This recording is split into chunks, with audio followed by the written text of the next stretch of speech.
अभी तो JWC का खत्म हो गया मामला, टेन्योर। आपका सवाल क्या है? आपने कहा कि JPC का जो रिपोर्ट है उसके अनुसार वक्त पर कंट्रोल होगा, लेकिन हम 1 इंच जमीन नहीं देंगे, चाहे दरगाह हो या मस्जिद। देखिए, जो फाइनल रिपोर्ट दी गई है और जो बीजेपी के एमपीज ने जो अमेंडमेंट्स दिए, जो उनकी न्यूमेरिकल स्ट्रेंथ के ऊपर उन्होंने उसको पास करवा लिया, और अपोजिशन ने जो अमेंडमेंट्स दिए उसको हम लोग पास नहीं करवा सके क्योंकि हमारे पास स्ट्रेंथ नहीं थी। सच्चाई ये है कि पहले तो आप ये जानिए कि वक्फ बोर्ड जो है वो मुसलमानों के उन प्रॉपर्टीज के लिए है जिसको हमारे बुजुर्गों ने दान दिया था, अपनी प्रॉपर्टी को दान दिया अल्लाह के नाम पर। उसमें मेंबर आप बना रहे हैं नॉन मुस्लिम को नंबर 1, और उसमें नॉमिनेट करेंगे। इलेक्शन नहीं होगा अभी स्टेट वक्फ बोर्ड में। आप नॉमिनेट करेंगे तो उसमें मेजॉरिटी नॉन मुस्लिम मेंबर्स भी हो सकते हैं। उसमें सेंट्रल वक्फ काउंसिल में भी ऐसा ही होगा। दूसरी बात यह है कि limitation act Hindu endowment board पर, सिख के गुरुद्वारा के ऊपर, क्रिश्चियंस पर अप्लाई नहीं होता, तो वक्फ बोर्ड पर क्यों लिमिटेशन एक्ट अप्लाई करने जा रही है सरकार? तीसरा यह है कि कलेक्टर या उसके अबाव ऑफिसर्स को कोई पावर ही नहीं है, आप उनको पावर देकर एग्जीक्यूटिव कंट्रोल करना चाह रहे हैं। चौथी बात यह है कि वक्फ बाय यूजर, जो वक्फ बाय यूजर है जिसको बाबरी मस्जिद राम मंदिर में सुप्रीम कोर्ट ने अपहेल्ड किया, उसके पैराग्राफ्स लिखे उसके बारे में, उस जजमेंट के मुताबिक राम मंदिर बन गई, और उस जजमेंट में जो वक्फ बाय यूजर के बारे में सुप्रीम कोर्ट ने कहा है, सरकार उसके बरक्स, उसका ऑपोजिट काम कर रही है। ऐसे कई अमेंडमेंट जो सरकार पेश की और फिर इस JWC में उसको बीजेपी के और उनके अलाइज ने पास किया, उससे वक्फ बोर्ड खत्म होकर रह जाएगा। ऑन पैरिटी, जब हिंदू एंडोमेंट बोर्ड्स में नॉन हिंदू नहीं बन सकता तो नॉन मुस्लिम कैसे बनेगा? यहां पर सिर्फ गुरुद्वारा प्रबंधक कमेटी में सिख ही बन सकता है। आप यहां पर क्यों बनाना चाह रहे? और एंक्रोचर्स को आप रिवॉर्ड कर रहे हैं लिमिटेशन एक्ट अप्लाई करके। ट्राइब्यूनल में आप क्या करने जा रहे हैं? तो ये तमाम चीजें, उससे एक ही मकसद है कि जितनी वक्फ प्रॉपर्टीज है सरकार उसको छीनना चाह रही है, जिसमें मस्जिद भी है, दरगाह भी है, खानखा भी है, कब्रिस्तान भी है।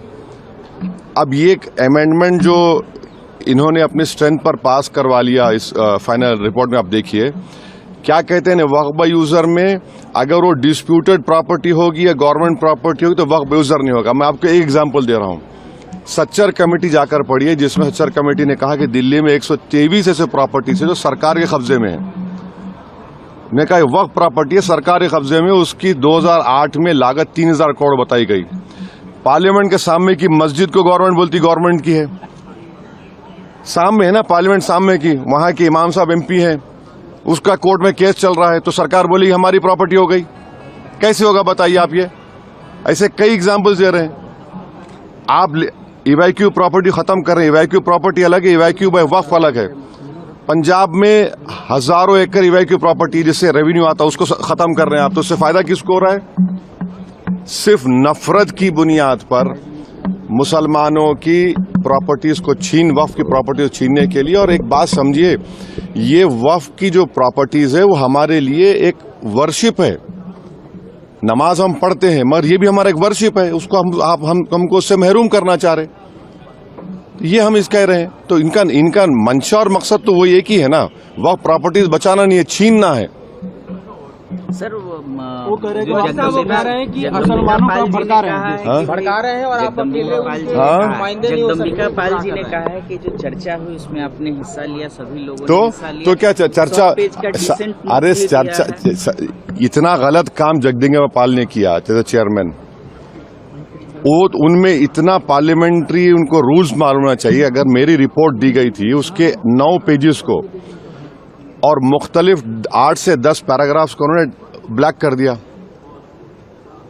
और रूल पोजीशन ये है, हमने स्पीकर साहब लेटर भी लिखा, अगर आप किसी मेंबर के डाइसेंट रिपोर्ट को अगर आप उसको इंक्लूड नहीं कर रहे तो आप इन्फॉर्म करना चाहिए, मुझे बताना चाहिए। अब मिसाल के तौर पर ड्राफ्ट रिपोर्ट में पढ़िए, आप लिखा गया कि वो रेकमेंड कर रहे हैं रिपोर्ट में कि ट्राइबल लैंड को वक्फ डिक्लेयर करना नहीं चाहिए। लीगली एक मुसलमान ट्राइबल हो सकता है, और इस पार्लियामेंट में 10 मर्तबा के एमपी एक मुस्लिम ट्राइबल थे, सईद साहब लक्षद्वीप के। आप उनसे कहेंगे वक्फ मत करो, इसका असर क्या होगा लक्षद्वीप में? कितने ट्राइबल मुसलमान हैं? आप हम लिख के दिए कि ये लीगली रॉन्ग पोजीशन है आपका, आपने उसको ब्लैकआउट कर दिया। कई चीजें हम जो लिखी फैक्चुअल जो है उसको उसने ब्लैकआउट कर दिया, और इन्फॉर्म तक नहीं किया हमको। ऐसे कई अपोजिशन मेंबर्स की रिपोर्ट को बैकआउट कर दिया उन्होंने। तो ये मनमानी की उन्होंने उसमें ना, तो देखिए 391 का रूल है, डायरेक्शन 91 भी मानते हैं, मगर आपको तो रीजन बताना चाहिए। फैक्चुअल को आप चीजों को आप उसको ब्लैक कर देते हैं।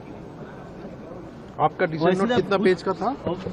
डिसेंट नोट तो हमारा बहुत लंबा था, जिसमें से कई फैक्चुअल जो चीजें थी, इसको चेयरमैन साहब ने अपने पावर्स का very narrow and parochial interpretation लेके ब्लैकआउट कर दिया उसको। फिर हम लेटर लिखे स्पीकर साहब को, अपील किए उनको डायरेक्शन 91(2) में कि सर इसको आप इंक्लूड करिए, इसमें देखिए आप सच्चाई है इसमें पूरा, इसमें कोई गलती नहीं है। अब स्पीकर साहब के पास है वो। वैसे साहब लेकिन कुछ तो डाइल्यूट किया गया है। बिल्कुल क्या डाइल्यूट किया गया बताइए? नहीं आप बोलिए डाइल्यूट किया गया, बताइए बोलिए। वक्फ बाय यूजर वाले हम तो आपको एग्जाम्पल दे रहे हैं ना भैया। आप कह रहे हैं डिस्प्यूट हो गया गवर्नमेंट प्रॉपर्टी की, डिस्प्यूट के माने आपने लिखे उसमें, डिस्प्यूट कुछ भी हो जाएगा। अच्छा, और एक उसमें बिल में क्या है कि आप वक्फ के मुतवल्ली हैं, मैं जाकर कलेक्टर को बोलता हूं कि भाई ये इनकी प्रॉपर्टी वक्फ की नहीं है, और कलेक्टर जब इंक्वायरी ऑर्डर कर देगा तो जब तक वो वक्फ की प्रॉपर्टी नहीं रहेगी ना उसमें टाइम पीरियड है। अब कलेक्टर इंक्वायरी लेगा, मेरी वक्फ प्रॉपर्टी खत्म हो गई, इंक्वायरी का टाइम लिमिट नहीं है। और कलेक्टर कौन होता है? कलेक्टर गवर्नमेंट अपॉइंट करती नहीं करती, तो ये सेपरेशन ऑफ पावर्स का वायलेशन भी है। कहां से होगा बताइए? यही तो हम बता रहे हैं भाई, ऑन पैरिटी आप इसको क्यों देखिए ना, हिंदू एंडोमेंट बोर्ड्स में, सिखों के गुरुद्वारा में, क्रिश्चियंस में, ये सब चीजें हैं क्या? आप वहां करने वाले हैं क्या? अच्छा, वक्फ फंड आता था 7%, उसको आपने कम कर दिया 5%, और अमेंडमेंट क्या किया? What ever the number government sacrifice और कम हो जाएगा। अब कैसे चलेगा वक्फ बोर्ड? फिर इसके बाद भी अगर सरकार तो बिल लाने का प्लान करे, अगर बिल आएगा तो फिर आप लोग क्या करेंगे? बिल आएगा तो हम जो करना है करेंगे, क्या बात है। सर पाल साहब कह रहे हैं और जो एनडीए के अलाइज हैं उनको सोचना चाहिए, हमेशा पॉलिटिकल एनिमो नहीं होता ना। सर आप मुसलमानों को भड़का रहे हैं, ये जगदम्बिका पाल कह रहे हैं, क्योंकि आप मेंबर थे जेपीसी के। आपने डिसेंट जेपीसी नहीं है, वो ज्वाइंट वर्किंग कमेटी है, उनको इतना तक नहीं मालूम। जेपीसी बोलते रहते हैं, ज्वाइंट वर्किंग कमेटी है। जेपीसी अगर होती तो उसको इन्वेस्टिगेटिव पावर्स होते, जैसा वन नेशन वन इलेक्शन बनाया गया है। ये ज्वाइंट वर्किंग कमेटी है, बस राग आलाप रहे। जेडब्ल्यूसी है, वो तक नहीं मालूम उनको।